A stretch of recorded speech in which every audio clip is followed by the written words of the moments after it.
fagnontanianao. Nataoko fomba jiaby mbô itiavanao zaho, nefa anao niolakolaka fa tsy nagneky zaho. Tiako ino antony namonoanao fitiavananao taminahy, nefa mbô misy fitiavana tagnatiny fonao. Tiritirenao fa tsy namianao zaho. Zaho na malahelo mitaraigny mitomagny, vonakafa tsy aminao fa nasoloko vaovao. Tsy afaky zaho agname fitiavanao, fefa lasan'olon-kafa.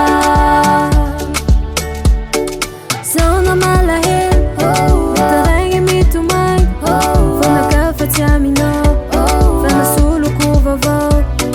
Tsy afaky zaho agname fitiavanao, fefa lasan'olon-kafa. Ny raha tsy azonao igny tsy takatra saigninao. Zaho ane viavy mitovy amin'olo jiaby, tsy veran-jara matoky tengitra ohatro amin'olo tiagny. Niambegnanao zaho nandritry ny taogno maro, raha nataonao zaho karaha mifangaroaro. Tia indreo tsy tia, tsy mety atambatra, ka aleko manompoko zaho magnova filamatra.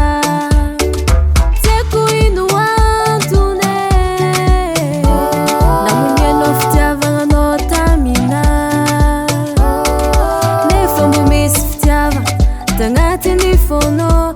Tiritirenao fa tsy namianao zaho. Zaho na malahelo mitaraigny mitomagny, vonakafa tsy aminao fa nasoloko vaovao.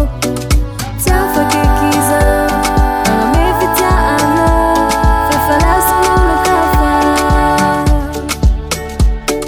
Zaho na malahelo mitaraigny mitomagny, vonakafa tsy aminao fa nasoloko vaovao.